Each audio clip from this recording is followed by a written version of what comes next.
आप सुन रहे हैं आध्यात्मिक वार्ता आरजे कमल के साथ रेडियो उड़ान पर। श्रवण के अनंत आनंद की अनुभूति हेतु सुनते रहिए रेडियो उड़ान, एक उड़ान जीवन की।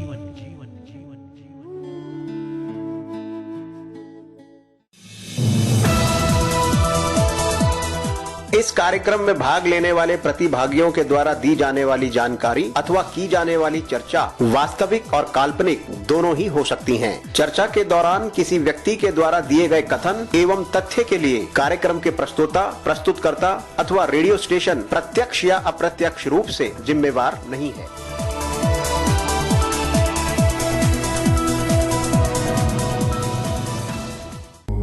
आध्यात्मिक वार्ता समर्पण जीवन दर्शन तिरचित शुद्ध स्वरूप सम्मानित भारत और विश्ववासियों, हार्दिक प्रेम।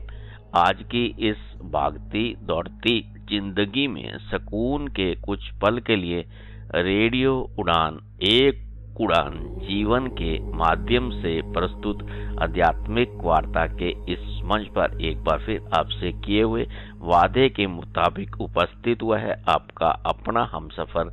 स्वीकार कीजिए अपने हमसफर कमल का अभिनंदन। आध्यात्मिक वार्ता के इस मंच पर साथियों, मित्रों, हमारे साथ जुड़े हुए हमारे विद्वान साथियों के श्रीमुख से पिछले दिनों हम सब ने मिलकर जीवन दर्शन के विभिन्न पहलुओं पर हमारे विद्वान साथियों के मुखारबिन से उनके भाव, उनके विचारों का श्रवण किया, उसे जाना और समझा। आज इस मंच पर हमारे साथ जुड़े हुए हमारे विद्वान साथी आध्यात्मिक वार्ता के इस मंच पर जीवन दर्शन के विभिन्न पहलुओं के अलावा सेहत संबंधी जानकारी के अंतर्गत आलू यानी कि पोटैटो पर अपने भाव और विचार हम सबके साथ साझा करेंगे।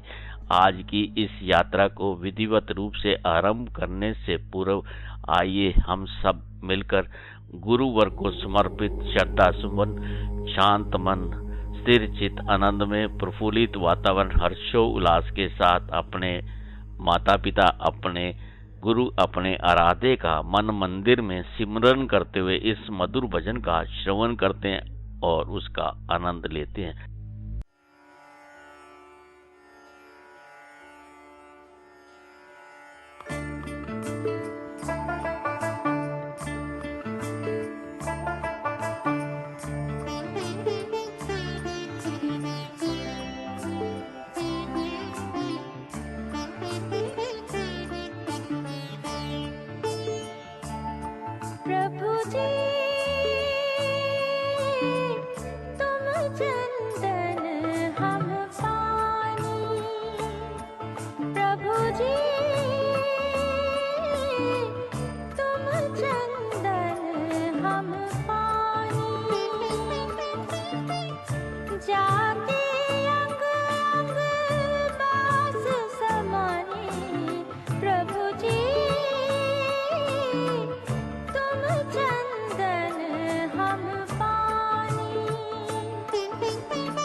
जागी जोत भरे दिन रात।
आध्यात्मिक वार्ता के इस मंच पर एक बार फिर से आप सभी सम्मानित भारत और विश्ववासियों का दिल की गहराइयों से हार्दिक अभिनंदन।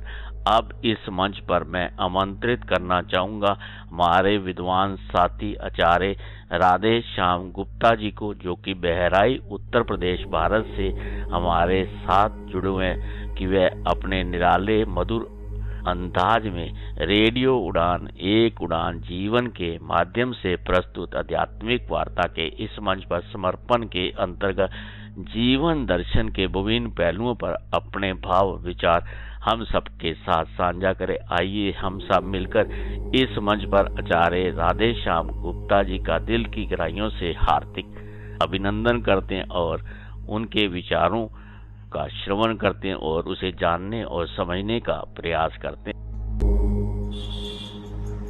हरिओम। गुरु से बड़ा न साथी कोई, गुरु से बड़ा न मीत, सतगुरु कृपा से पाइए चंचल मन पर जीत। गुरु चरणों की वंदना करते हुए रेडियो उड़ान के सभी श्रोताओं को मेरा राम राम। है सो सुंदर है सदा, नहीं सो सुंदर नाई, नहीं सो प्रकट देखिए, है सो दिखे नाई। कितनी विचित्र बात है कि परमात्मा है पर वो दिखते नहीं, और संसार नहीं है पर वो दिखता है। इसका कारण ये है, हमारे पास जो देखने की शक्ति है वो सब संसार की है। जिस धातु का संसार है उसी धातु की हमारी इंद्रियां और अंतःकरण है। इसीलिए उनसे संसार ही दिखेगा, परमात्मा नहीं। प्रकृति से अतीत परमात्मा तत्व को तो अपने आप से स्वयं देखा जा सकता है, क्योंकि वो स्वयं परमात्मा का अंश है।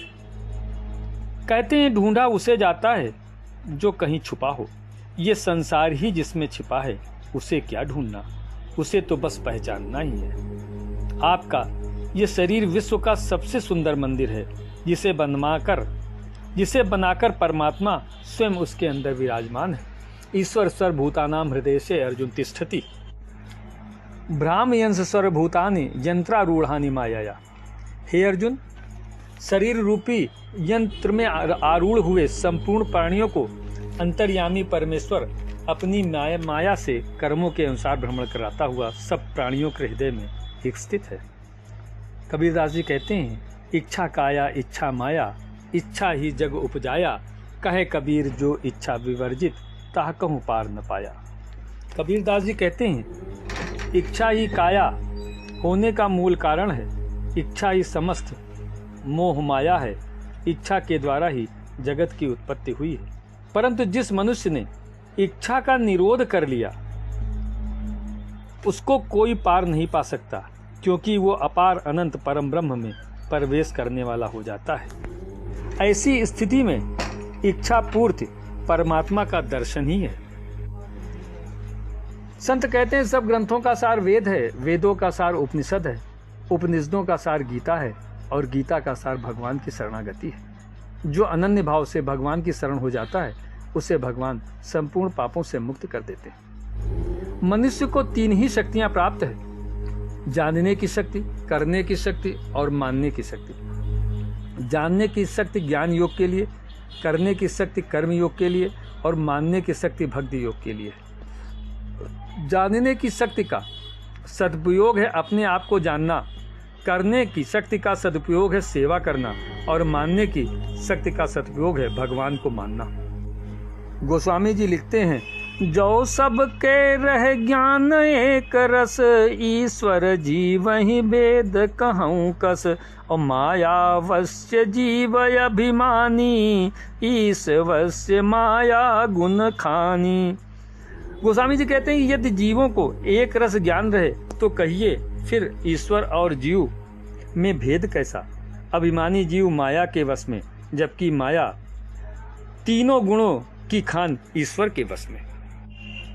गीता में भगवान ने बताया है कि जीव और शरीर की संयुक्त रचना का नाम ही अध्यात्म है। अध्यात्म दो शब्द से मिलकर बना है, अधि प्लस आत्म, यानी आत्मा की ओर। शास्त्रों में कहा गया, आत्मवित तरित शोकम, आत्मा को जानने वाला सभी प्रकार के शोकों से मुक्त हो जाता है।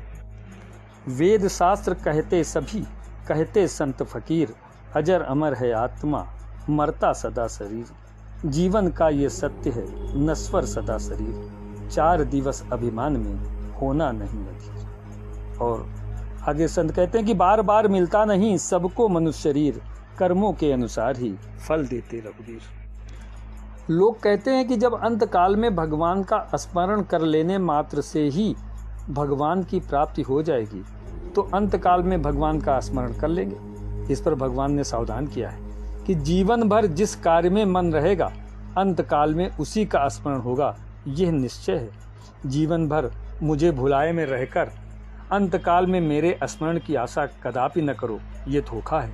मानो तेरे जीवन का कब हो जाए अंत, अंत भले का हो भला, रोज भजो भगवंत। नहीं तृप्त संतोष कहीं और अधिक की चाह, अति सूचक है अंत का, अति सूचक है अंत का, शेष रहे बस आह।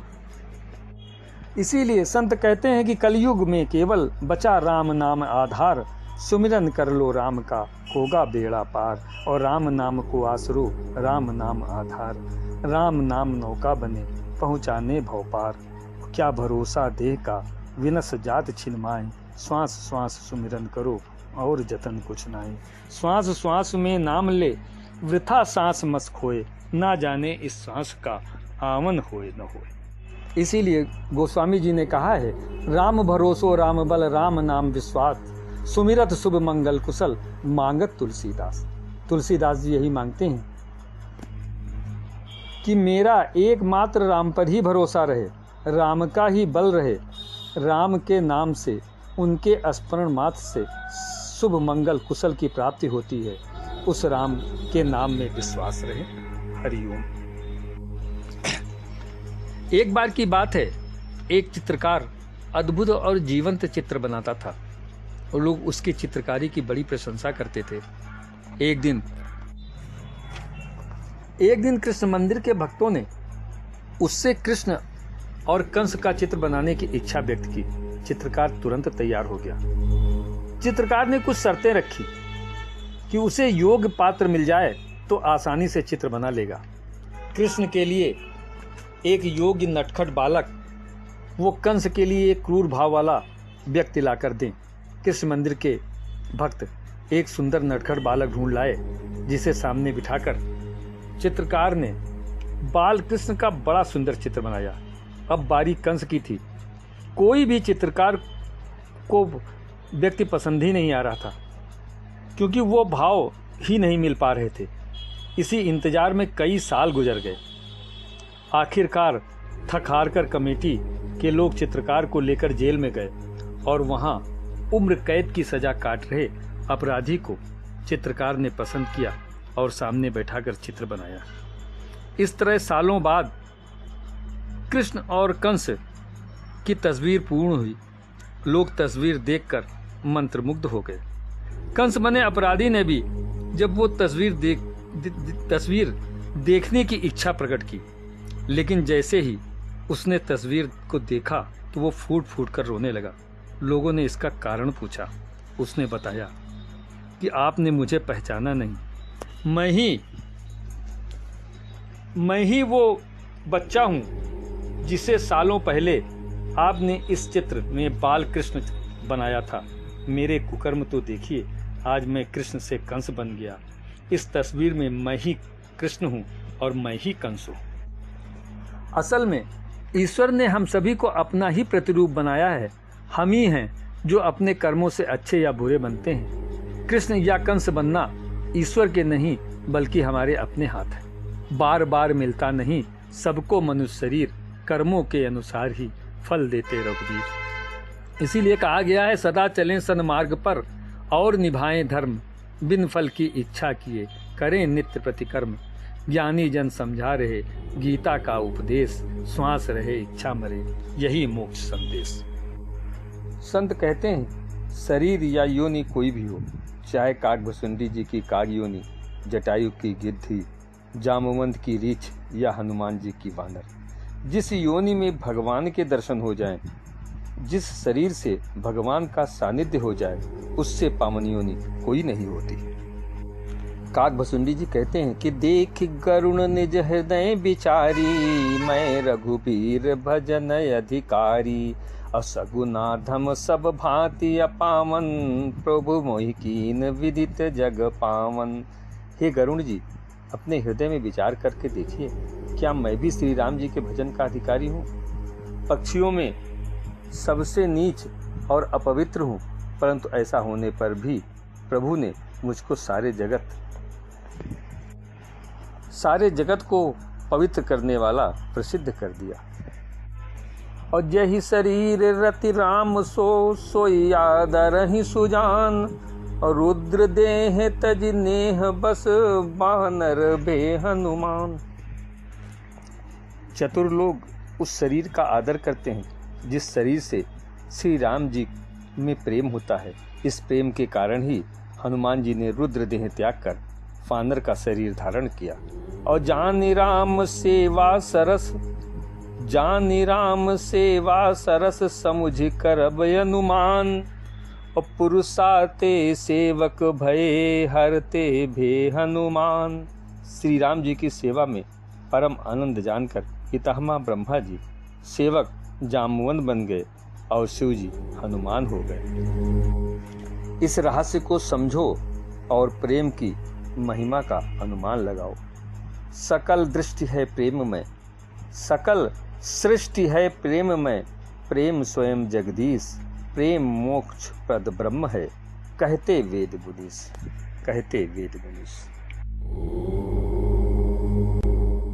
आध्यात्मिक वार्ता के इस मंच पर साथियों मित्रों, अभी हम सब ने मिलकर आचार्य राधे श्याम गुप्ता जी के मुखारबिंद से जीवन दर्शन के विभिन्न पहलुओं पर उनके भाव, उनके विचारों का श्रवण किया और उसे जाना और समझा। अब इस मंच पर हमें लेना होगा एक छोटा सा अल्प विराम। आप कहीं मत जाइए, इस अल्प विराम के उस पार भी आज की यात्रा इसी प्रकार जारी रहेगी। यूं गए यूं वापस आए, मिलते हैं बस थोड़ी देर में। तब तक आइए हम सब मिलकर श्रवण करते हैं इस मधुर भजन का और उसका आनंद लेते हैं।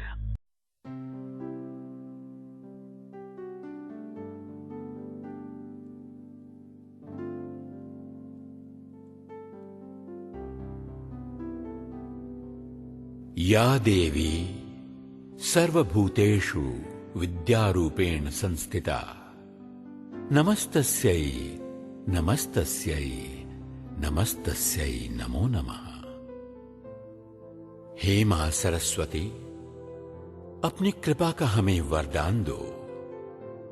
हे जननी, हम बच्चे हैं, शिशु हैं, अज्ञानी हैं। मां, तुम्हारी स्नेहमयी स्निग्ध दृष्टि से हमारी बुद्धि जागृत करो, जिससे हमारी मेधा, प्रतिभा, स्मृति तुम्हारे अलौकिक तेज से चमकने लगे। 64 कलाओं की अधिष्ठात्री, विद्यादात्री, तुम अत्यंत दयालु हो।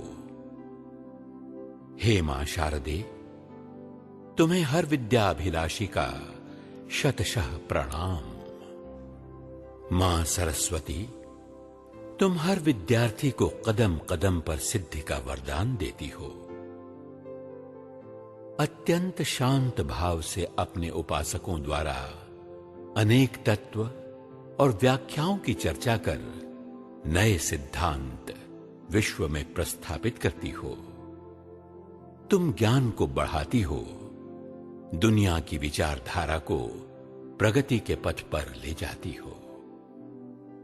हाथ में वीणा और ग्रंथ धारण करने वाली शुभ्र कमल पर आसीन मां सरस्वती, तुम कला और विज्ञान का पवित्र मेल हो। दूध और पानी को अलग करने का सामर्थ्य रखने वाला महान विवेचक श्वेत हंस तुम्हारा वाहन है। तुम्हारा वर्ण कुंदा के फूलों जैसा उज्जवल है और चेहरे पर मृदु स्मित हास्य शोभायमान है। कोटि सूर्यों के विद्या तेज से प्रकाशमान है। ऐसी मां शारदा देवी का कृपा पात्र होने की अभिलाषा से हर साधक प्रतिदिन प्रातःकाल विद्यारंभ से पूर्व प्रार्थना करते हैं। ओम श्रीम ह्रीम सरस्वत्यै नमः। ये सरस्वती मंत्र पारायण करने से वो कल्प वृक्ष जैसा सिद्ध हो जाता है, ऐसा उल्लेख देवी भागवत में है। परम दयालु नारायण जब वाल्मीकि के राम राम के जाप से प्रसन्न हुए, तब नारायण ने गंगा जी के किनारे वाल्मीकि को सरस्वती मंत्र की दीक्षा दी। उनके उपदेशानुसार वाल्मीकि ने सरस्वती मंत्र को सिद्ध किया और वे वाल्या से वाल्मीकि और वाल्मीकि से महर्षि वाल्मीकि हुए। मां सरस्वती की ऐसी कृपा हुई कि आज हजारों वर्षों बाद भी रामायण की कथा सबसे अधिक सुनी और पढ़ी जाती है। नामालूम ऐसे कितने विद्या रत्नों से जड़े हुए आभूषणों से मां विभूषित है।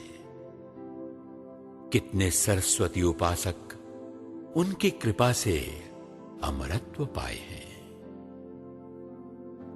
प्रज्ञावर्धन स्तोत्र में शिवपुत्र कार्तिक स्वामी की स्तुति है, जो स्कंद पुराण से है। इस स्तोत्र का पाठ प्रतिदिन 11 बार करने से विद्यार्थी की बुद्धि बहुत तेज हो जाती है और वो मां शारदा का कृपा पात्र हो जाता है।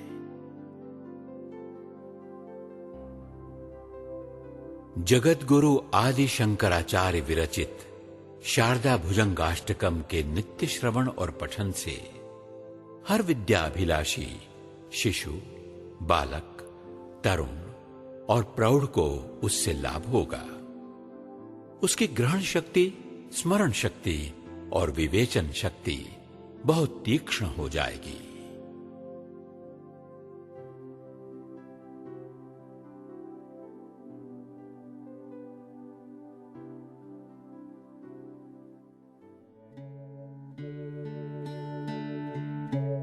आप सुन रहे हैं आध्यात्मिक वार्ता आरजे कमल के साथ रेडियो उड़ान पर। श्रवण के अनंत आनंद की अनुभूति हेतु सुनते रहिए रेडियो उड़ान, एक उड़ान जीवन की।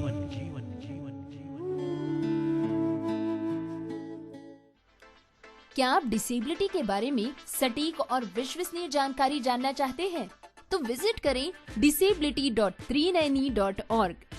ये वेबसाइट एक ऐसा मंच है जहां आपके सवालों को मिलेंगे विशेषज्ञों से उत्तर। आपको मिलेंगे सेल्फ एडवोकेसी की प्रेरणादायक कहानियों के वीडियोस। इतना ही नहीं, engaging games, valuable resources, inclusive music video और ढेर सारी ऑथेंटिक इंफॉर्मेशन। दिव्यांगता से जुड़े अपने सवालों के जवाब खोजिए, अपनी क्यूरियोसिटी को एक्सप्लोर कीजिए वेबसाइट पर डाइविंग डीप सेगमेंट के साथ। तो देर किस बात की, आज ही विजिट करें disability.trinayani.org और disability.390 के साथ मिलकर बनाए समावेशी समाज।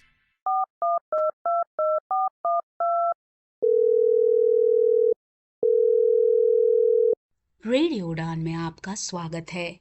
आज का शो है चौंक गए आप भी? आपने सही समझा। अब रेडियो उड़ान सुने फोन पर भी, वो भी बिना इंटरनेट के। कैसे? श्रवण ऑडियो लाइब्रेरी के साथ। डायल करें 0807117525 पर। इंस्ट्रक्शंस फॉलो करें और सुने आपका अपना फेवरेट शो रेडियो उड़ान, अ फ्लाइट ऑफ लाइफ, अब एक फोन कॉल दूर। Shravan Audio Library is an initiative by National Association for the Blind Delhi in association with United Way Delhi. वैसे तो आपको हर चीज में प्रोटेक्शन चाहिए। धूप में निकलने से पहले सनस्क्रीन के साथ रेडी होते हो, क्रिकेट खेलने से पहले नी पैड्स लगा लेते हो और सोने से पहले मच्छरदानी लगा के सोते हो। तो फिर बात जब हाथों के जर्म्स की हो, तब प्रोटेक्शन गायब क्यों? इसीलिए सैवलॉन स्वस्थ इंडिया कहता है, अगर जर्म्स और बीमारियों से रखनी हो दूरी, खाने से पहले हैंड वॉश जरूरी। रिश्तों में है तकरार, अब तो कोई ऐसा दिन नहीं जब हमारी लड़ाई ना होती हो। या ऑफिशियल लाइफ में है तनाव। हाँ, ऑफिस भी टाइम पर पहुंचता हूँ, सारा काम टाइम पे पूरा करके देता हूँ, फिर भी ये कहा जाता है कि यार तुम्हारी जॉब खतरे में है। एकदम मैं परेशान हो चुका हूँ, बताओ अब मैं क्या करूँ। आरजे नरेश सुनेंगे, समझेंगे आपकी हर बात, दिल से दिल तक में होगा आपकी हर समस्या का सटीक इलाज और सही समाधान। अपनी बात को उनके सामने बहुत पोलाइटली तरीके से रखें, ये काम करता है। तो सुनना ना भूले लाइव शो दिल से दिल तक हर गुरुवार रात 10 बजे से 11 बजे तक और रिपीट हर शुक्रवार शाम 5 बजे से 6 बजे तक। For more info log on to www.radioudan.com या फिर डाउनलोड करें radio Udaan app from play store या ऐप स्टोर से।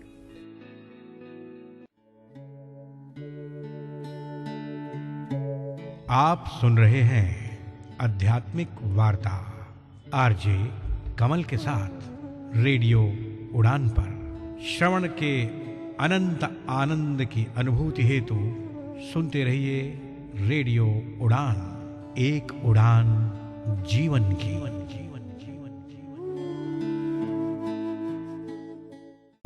अल्प विराम के बाद आध्यात्मिक वार्ता के इस मंच पर समर्पण में एक बार फिर से सभी साथियों मित्रों का दिल की गहराइयों से हार्दिक अभिनंदन।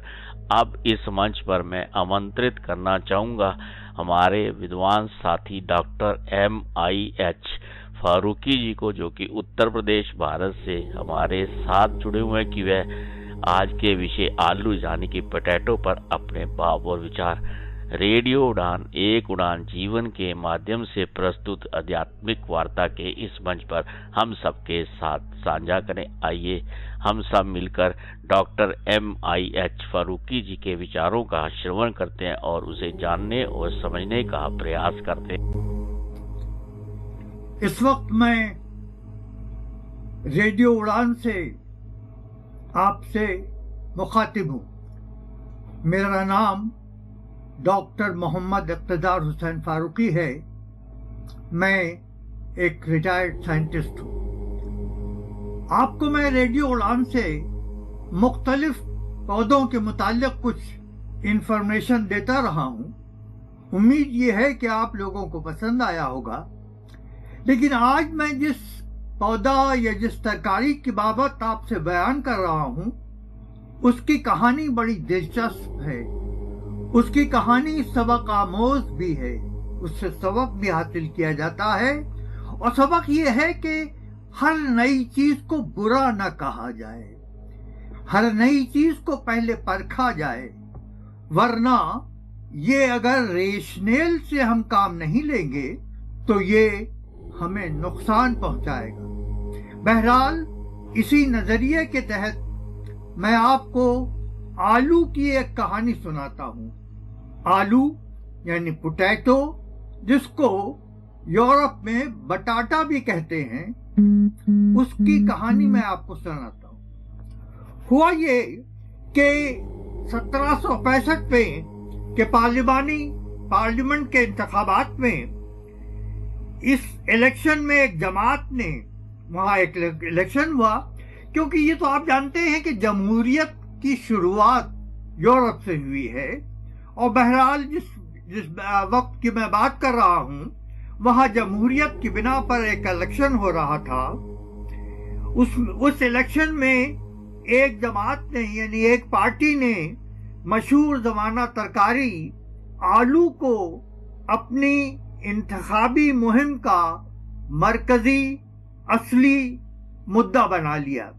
हुआ यूं कि उस वक्त की हुकूमत ने कहत से मुकाबला करने के लिए पूरे इंग्लैंड में आलू की खेती पर जोर दिया गया था। लेकिन सीधे साधे पब्लिक, सीधे साधे अवाम आलू खाना पसंद नहीं करते थे, बल्कि ऐसा करना यानी आलू खाना अपने फेथ के खिलाफ समझते थे, अपने मजहब के खिलाफ समझते थे। उनका कहना था कि जिस तरकारी का जिक्र उनकी मुकद्दस यानी सेक्रेट किताबों में नहीं है वो हरगिज उन्हें न खाएंगे। अवाम के इस कमजोर फेथ और अकीदे और इलॉजिकल रवैये से फायदा उठाते हुए एक सियासी पार्टी ने अपनी इलेक्शन मुहिम में एक नारा दिया और वो ये था कि we do not want potato. ये नारा था जो वो सियासी पार्टी जिसका भी जो भी नाम हो उस वक्त वो ये कहती थी कि we do not want potato, यानी हमको आलू नहीं चाहिए। इस मज़हक़ाखेज़ और इबरत अंगेज नारे ने अपना जादू का असर किया। इलेक्शन में सियासी पार्टियों की हार जीत आलू की हार जीत हो गई।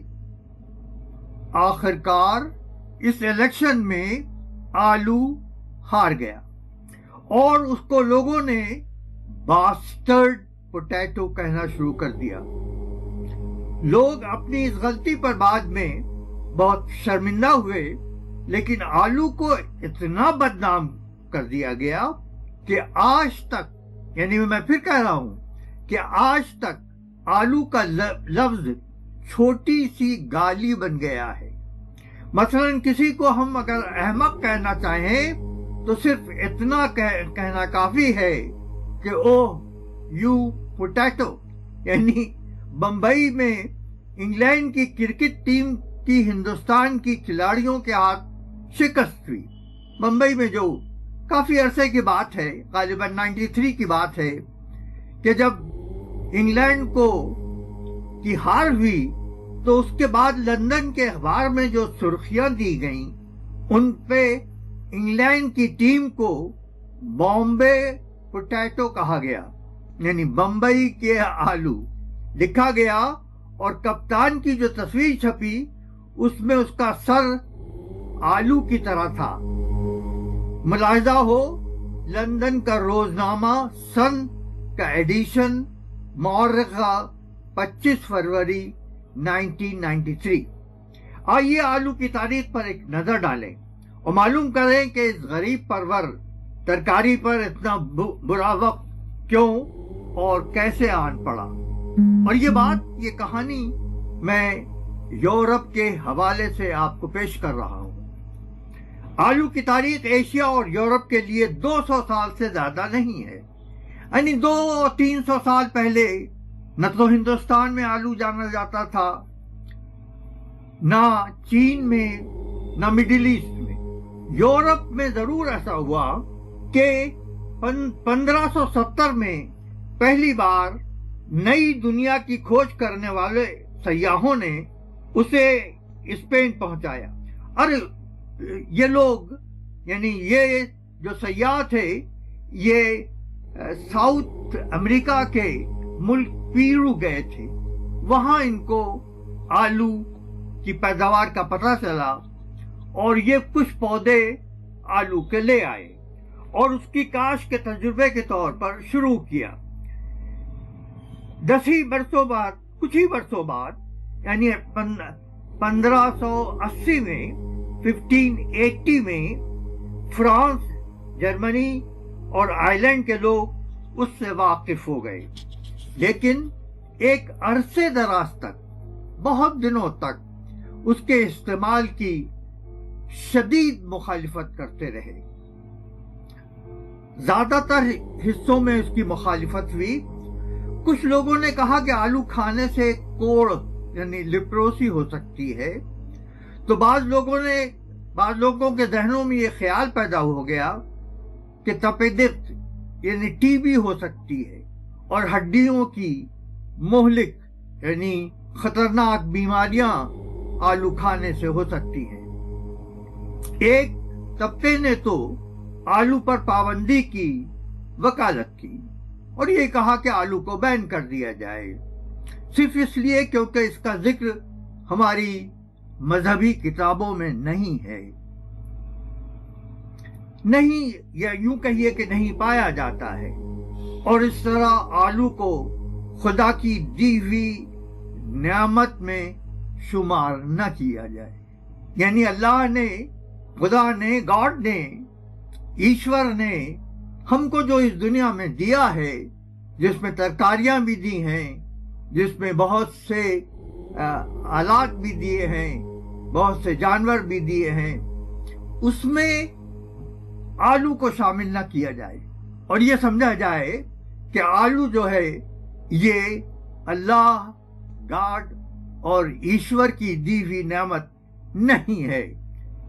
आलू से नफरत और उसकी मुखालिफत का सिलसिला पूरे यूरोप में 100 साल से ज्यादा जारी रहा। याद रखिए कि 100 साल तक यूरोप में 1570 में आलू आया था और पूरे 100 साल तक वहां उसकी मुखालिफत रही। 1774 में प्रूशिया में कहत पड़ा तो वहां के भूखे अवाम के लिए आलू की एक बड़ी खेप स्पेन से भेजी गई, इसलिए कि स्पेन में इसकी खेती शुरू कर दी गई थी किसी हद तक, जो ये कहकर वापस कर दी गई। स्पेन ने तो इसलिए भेजा था कि वहां खाने की दिक्कत है, वहां कहत पड़ा हुआ है, लेकिन जवाब में ये आया कि हम फाके तो कर सकते हैं, लेकिन हमारे भूखे कुत्ते भी इसको नहीं खा सकते हैं। आलू को इज्जत का मुकाम दिलाने का सेहरा यूरोप में एक शख्स, एक बादशाह मैं कहूंगा, एक शख्स नहीं, फ्रेडरिक द ग्रेट पर जाता है, जिसने आलू के बीजों को किसानों में तकसीम करा के ये हुक्म जारी किया कि जो किसान इसकी खेती से इनकार करेंगे उनकी नाक और कान काट लिए जाएंगे। अब देखिए कि कैसे आलू जो है वो इंट्रोड्यूस किया जा रहा है कि एक बादशाह कह रहा है, एक डिक्टेटर कह रहा है, जो भी नाम आप उस वक्त लीजिए, एक उस वक्त का नवाब कह रहा है, एक उस वक्त का राजा कह रहा है वहां का, फ्रांस का, कि आलू की जो खेती नहीं करेगा उसके हम नाक और कान काट लिए जाएंगे। इस दौर में यूरोप की 7 साला जंग छिड़ गई और मरकजी यानी सेंट्रल यूरोप में खाने की चीजों की जबरदस्त कमी हो गई। चुनांचे जनता को मजबूरन आलू की तरफ मुतवज्जे होना पड़ा। फ्रांस में आलू को मकबूल बनाने के लिए एक शख्स का नाम, जिसका नाम है जो बहुत मशहूर हुआ, एंटोनी पैरामेंटियर, इसका बहुत बड़ा रोल रहा है आलू को उसका मुकाम देने में।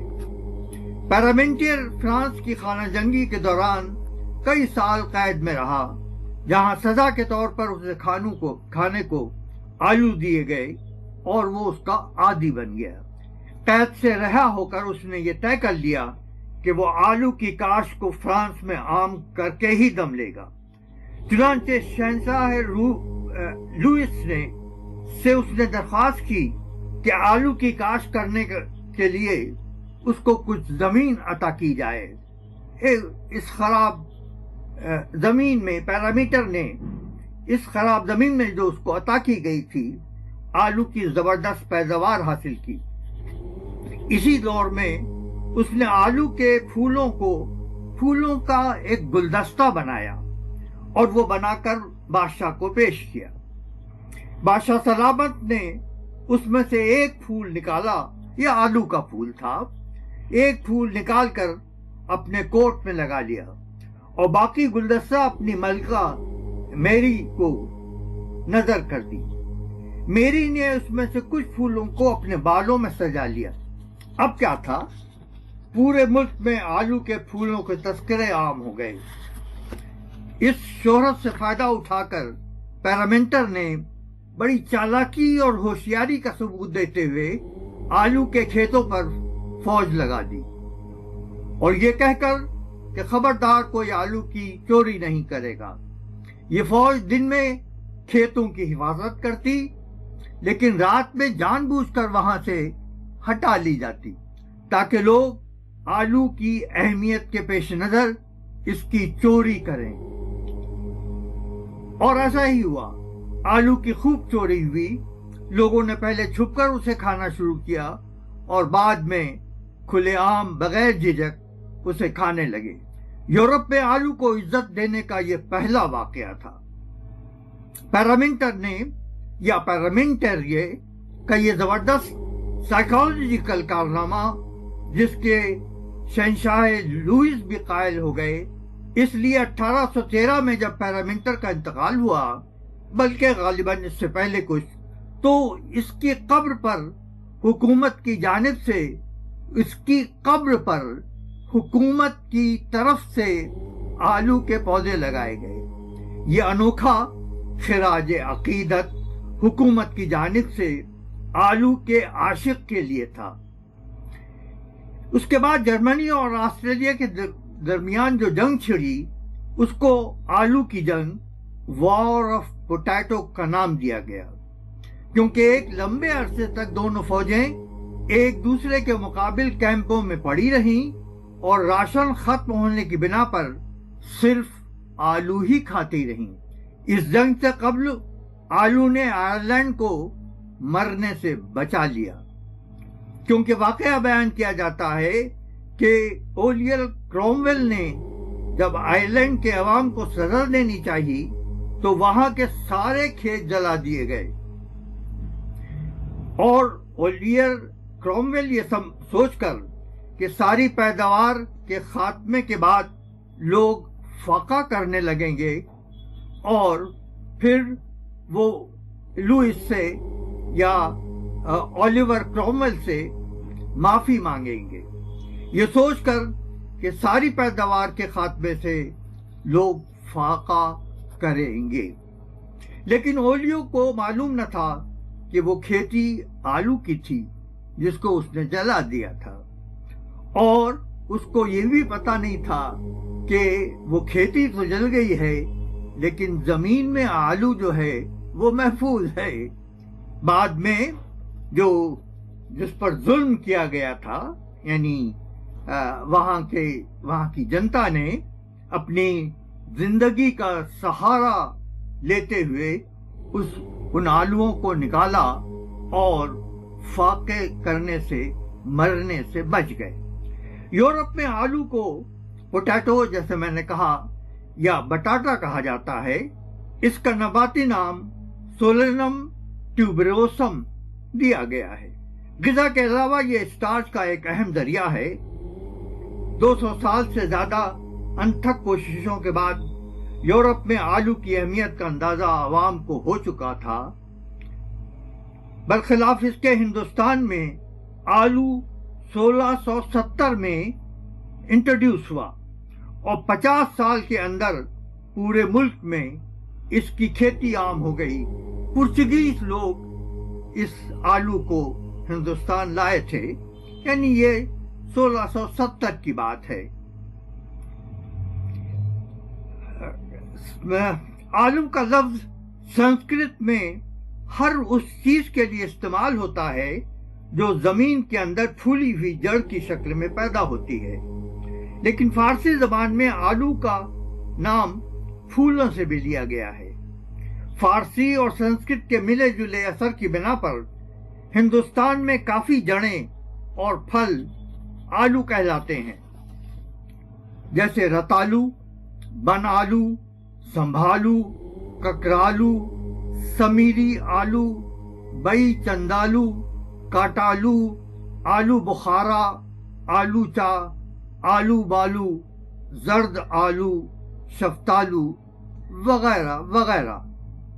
फारसी में असल आलू यानी पोटैटो को आलूए दश्ती कहते हैं, या यूं कह लीजिए कि आलूए मलकूम का नाम दिया गया है, क्योंकि आम ख्याल के मुताबिक आलू की दरियाफ्त का सेहरा सर जॉन मेलकॉम यानी जॉन मेलकॉम को जाता है। तो मेलकॉम के गोया के तवस्सुत से, मेलकॉम के सिलसिले से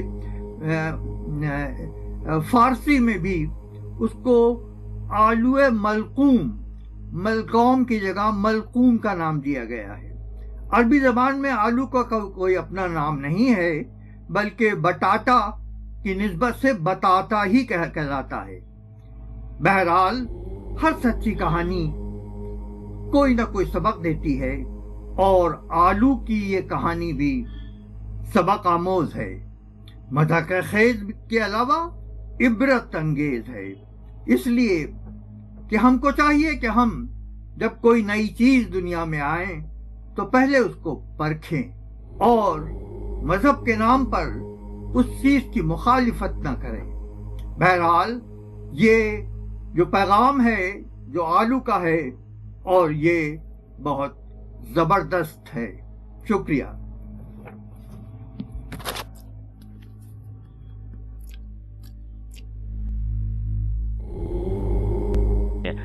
आध्यात्मिक वार्ता के इस मंच पर साथियों मित्रों, अभी हम सब ने मिलकर डॉक्टर MIH फारूकी जी के विचारों, उनके भावों का श्रवण किया, उसे जाना और समझा। अब इस मंच पर हमें लेना होगा एक छोटा सा अल्प विराम। आप कहीं मत जाइए। इस अल्प विराम के बाद भी आध्यात्मिक वार्ता के इस मंच पर आज की यात्रा इसी प्रकार जारी रहेगी। यूं गए यूं वापस आए, मिलते हैं बस थोड़ी देर में। तब तक आइए हम सब मिलकर श्रवण करते हैं इस मधुर भजन का और उसका आनंद लेते हैं।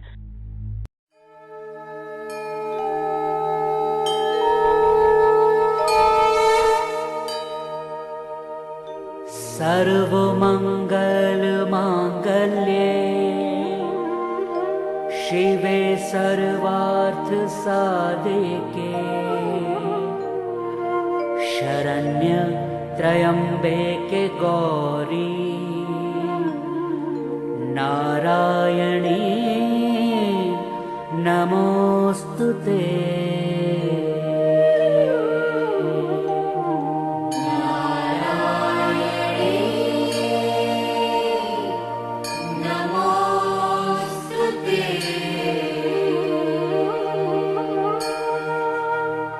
शरणागत दीनार्थ परित्राण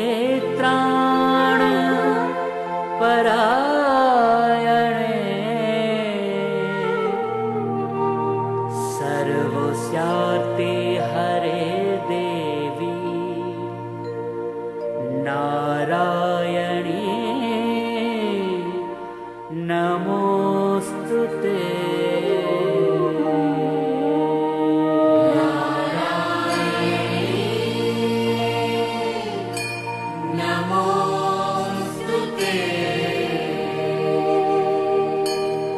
सर्वस्वरूपे सर्वेशे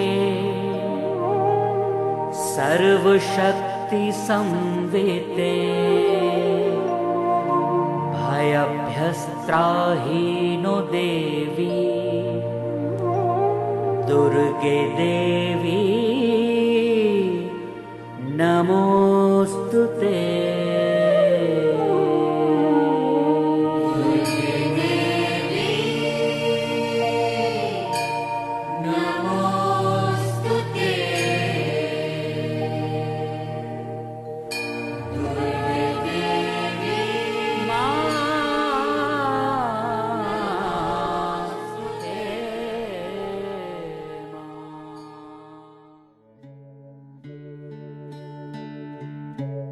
आप सुन रहे हैं आध्यात्मिक वार्ता आरजे कमल के साथ रेडियो उड़ान पर।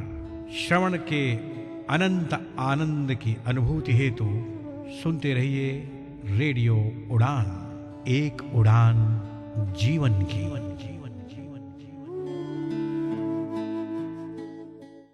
एक सफल और स्वतंत्र जीवन में दृष्टिहीनता कोई बाधा नहीं होती, लेकिन कैसे? NFB कर्नाटक की मदद से। ये आपको देता है पर्सनल असिस्टेंस और ट्रेनिंग प्रोग्राम्स, जिससे आप महसूस करेंगे एम्पावर्ड और आत्मनिर्भर। NFB कर्नाटक की एड्स एंड अप्लायंसेस सर्विस आपको देती है एक उज्जवल कल के लिए आवश्यक उपकरणों तक पहुंच। इतना ही नहीं, NFB कर्नाटक की ब्रेल कम टॉकिंग लाइब्रेरी है सभी के लिए सुलभ पुस्तकों का भंडार। इस टॉकिंग लाइब्रेरी के साथ जिंदगी का आनंद उठाएं। NFB की इंफॉर्मेशन एंड काउंसलिंग सर्विसेज आपको देंगी सटीक जानकारी और विशेषज्ञों से मार्गदर्शन। इतना ही नहीं, NFB की लीगल और सिविल एडवोकेसी सर्विस आपको रूबरू कराएगी अपने अधिकारों से एक समानतापूर्ण दृष्टिकोण से। घर बैठे पाइए जॉब ओपनिंग्स पर ऑथेंटिक जानकारी। जी हाँ, NFB कर्नाटक आपको देता है SMS job alert service. NFB Karnataka सही मायनों में बना है दृष्टिबाधितों की आवाज। हम आवश्यक सहायता और सुलभ पुस्तकालयों से लेकर वकालत और करियर के अवसरों तक एक अधिक समावेशी समाज बनाने के लिए समर्पित है। आज ही हमसे संपर्क करें 08023484794 पर या फिर आप कॉल कर सकते हैं 9916368800 पर। अधिक जानकारी और सकारात्मक बदलाव का हिस्सा बनने के लिए nfbkarnatak.org पर जाएं। NFB Karnataka, voice of the visually impaired. क्या आप डिसेबिलिटी के बारे में सटीक और विश्वसनीय जानकारी जानना चाहते हैं? तो विजिट करें disability.390.org। ये वेबसाइट एक ऐसा मंच है जहां आपके सवालों को मिलेंगे विशेषज्ञों से उत्तर। आपको मिलेंगे सेल्फ एडवोकेसी की प्रेरणादायक कहानियों के वीडियोस। इतना ही नहीं, engaging games, valuable resources, inclusive music video और ढेर सारी ऑथेंटिक इंफॉर्मेशन। दिव्यांगता से जुड़े अपने सवालों के जवाब खोजिए, अपनी क्यूरियोसिटी को एक्सप्लोर कीजिए वेबसाइट पर डाइविंग डीप सेगमेंट के साथ। तो देर किस बात की, आज ही विजिट करें disability.trinayani.org और disability.390 के साथ मिलकर बनाएं समावेशी समाज।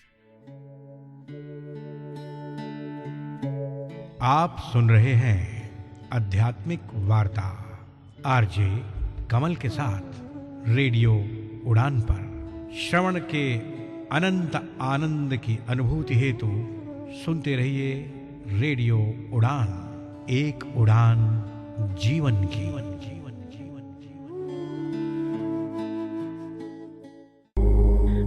अल्प विराम के बाद आध्यात्मिक वार्ता के इस मंच पर समर्पण में एक बार फिर से सभी सम्मानित साथी मित्रों का दिल की गहराइयों से हार्दिक अभिनंदन। आध्यात्मिक वार्ता के इस मंच पर आज की इस यात्रा में हमारे साथ जुड़े हुए हमारे विद्वान साथी के श्रीमुख से जीवन दर्शन के विभिन्न पहलुओं के अलावा हमारे विद्वान साथी के श्रीमुख से आलू यानी कि पोटैटो पर उनके भाव, उनके विचारों का हम सब ने मिलकर श्रवण किया। ये यात्रा भी अगले सप्ताह इसी प्रकार जारी रहेगी। साथियों मित्रों, अब इस समय इस बात की इजाजत नहीं देता कि हम सब आज आध्यात्मिक वार्ता के इस मंच पर आप सबके अनुभव, आपके ज्ञान, आपकी पसंद, आपकी प्रतिक्रिया पर और आगे बातचीत हमारे विद्वान साथियों के मुखारबिंद से उनके भाव, उनके विचारों का श्रवण कर सके। आज का कार्यक्रम बस यहीं तक। बहुत जल्द मुलाकात होगी आध्यात्मिक वार्ता के इस मंच पर, अगर जिंदगी समय परिस्थितियां अनुकूल रही। साथियों मित्रों, आध्यात्मिक वार्ता के इस मंच पर आप सबका कोटि कोटि धन्यवाद। इस कार्यक्रम का सहजता के साथ, संयम के साथ, धैर्य के साथ श्रवण करने के लिए साथियों मित्रों, अब मैं आपसे रुखसत होने की इजाजत चाहता हूं। आपको छोड़े जा रहा हूं इस आशा और विश्वास के साथ कि आप खुश रहेंगे, प्रसन्न रहेंगे, मस्त रहेंगे, हंसते रहेंगे, खेलते रहेंगे, हाथ होगा काम में, ध्यान होगा उस परमपिता परमात्मा में। आज के आनंद की जय, आज के आनंद की जय।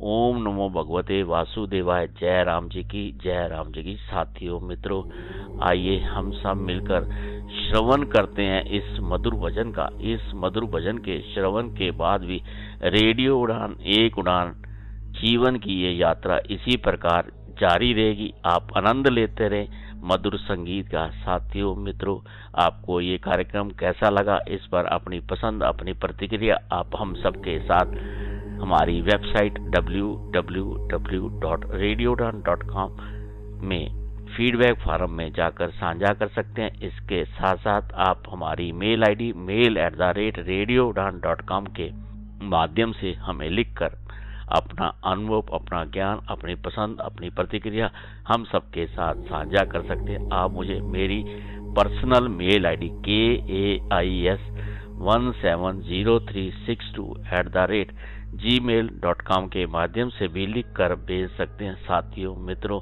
पुण्य आप सबका कोटि कोटि शायद धन्यवाद करते हुए अब मैं आपसे रुखसत चाहता हूँ।